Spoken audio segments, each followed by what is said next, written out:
Okay, so hopefully this will help you understand the whole business of displacement reactions and enable you to to complete the worksheet that I gave you for prep. Okay, so it all concerns displacement reactions up here, and if you can imagine the little scenario here, if I put some calcium, which is a metal, so these are atoms of calcium, okay, so metallic calcium, so atoms, and I put that into a solution of zinc sulfate. Okay, so a solution of zinc sulfate involves zinc ions and sulfate ions. Okay, so the first thing I need to do is to work out whether or not this would result in any form of reaction. And the way I do that is I first of all establish whether the element that I'm using is higher in the activity series than the ions that are involved. Okay, so here's the element's calcium, okay, and the salt that I'm using, the ions involved in this reaction, are the zinc ions. Now, indeed, calcium is higher than zinc in the reactivity series. Okay, so that means a displacement reaction will happen. Okay, you did a lot of examples of those the other day. So, in terms of what actually happens, is that we end up getting calcium sulfate plus zinc. Okay, and if I was to write that in terms of a balanced symbol equation, it's Ca plus ZnSO4. Both zinc and sulfate have got a valency of 2, so that's zinc sulfate is as it is. And then we end up with calcium sulfate, which is CaSO4. Again, calcium has got a valency of 2, so does sulfate, so we can just leave that as it is.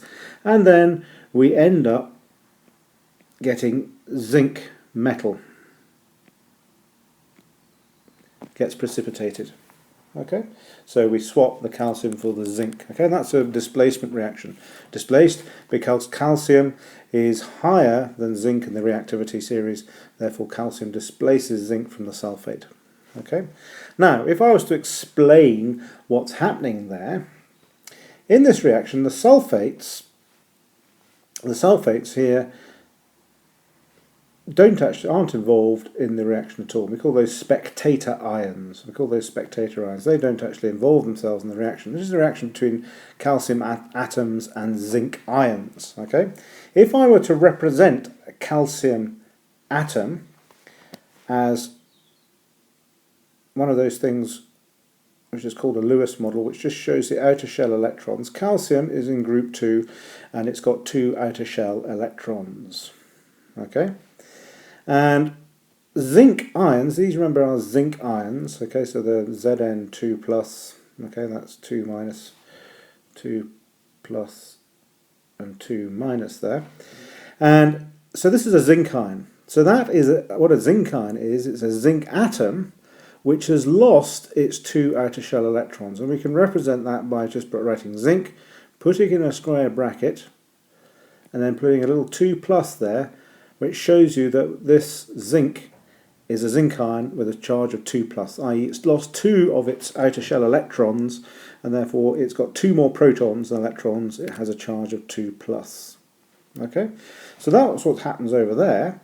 But over here we've now got calcium ions. Okay, so we end up with calcium has lost its 2 outer shell electrons, so it can be now 2 plus. Okay, and we end up with zinc, okay, which has now got 2 electrons. Okay, so what's happened is that these 2 electrons here have gone to the zinc ion. Okay, and the reason they do that is because calcium is higher in the reactivity series, okay, and therefore it easily loses these 2 electrons. The higher the activity series, the easier you lose your outer shell electrons. Okay, so the ease with which you lose your outer shell electrons determines how reactive you are. If you lose them easily, you're reactive. If you don't lose those outer shell electrons, you're not so reactive. So zinc is less reactive.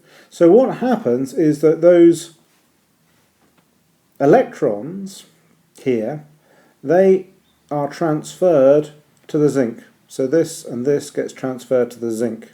and therefore this becomes a calcium ion of a charge 2 plus. Okay, and this zinc ion reverts to its atomic form, i.e. with 2 outer shell electrons. Okay, now in terms of, I mentioned in the class this idea of oxidation. In chemistry we have type of reactions which are called oxidations. And these can be defined in a number of ways, but in this case an oxidation is a reaction which involves a loss of electrons. Okay, so in terms of this reaction, because this species here has lost these 2 electrons, okay, to become a calcium ion, we can say that the calcium has been oxidized. Okay, so calcium has been oxidized.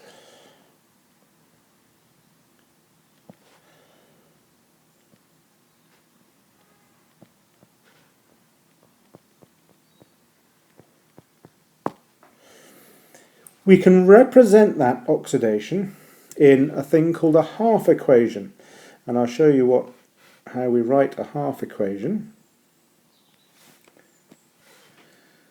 So the calcium, okay, is in its atomic form as an atom, and that splits into a calcium ion, which is Ca2 plus an electron, also 2 electrons even. So what this equation is telling me, that calcium atom breaks down into a calcium ion and loses 2 electrons to form that calcium ion. Okay, so this calcium atom has the electron here and the 2 electrons is outer shell, okay, and it loses those 2 electrons to become a calcium ion, and obviously those 2 electrons are given off. Okay, so this calcium has lost these 2 electrons. Okay, so that is an oxidation, and we represent this in what we call a half equation. Okay, so that's what happens to the calcium. Next question is what happens to the zinc. The zinc ion, which we start off with a zinc ion. Remember, a zinc ion has 2 electrons which are missing in its outer shell. Okay, so what it does is it gains 2 electrons. Okay, so it gets the 2 electrons that it previously lost to become a zinc ion. It gains 2 electrons to become a zinc atom. Okay, and that's called a reduction. And the reason it's called a reduction is because the zinc ion here has gained 2 electrons. So the zinc ion here has gained 2 electrons.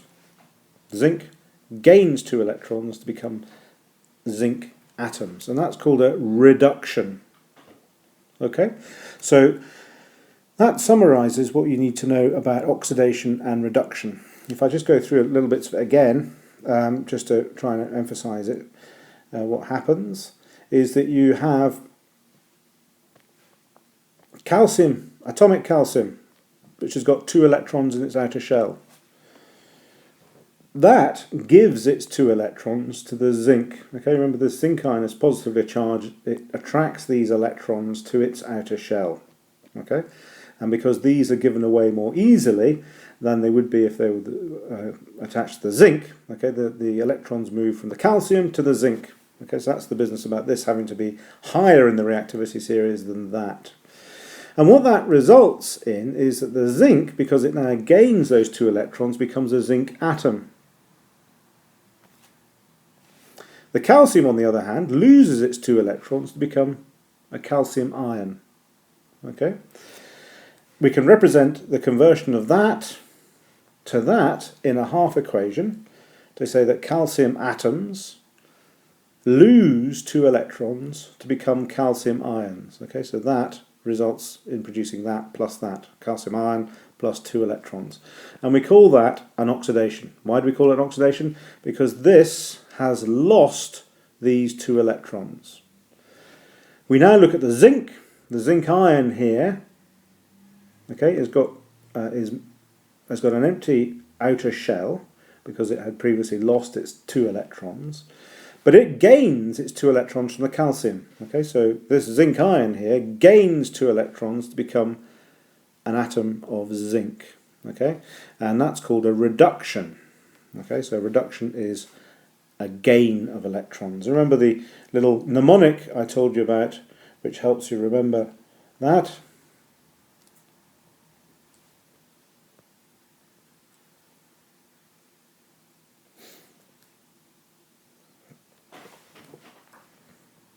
Oil, rig. Okay, so oxidation is loss of electrons.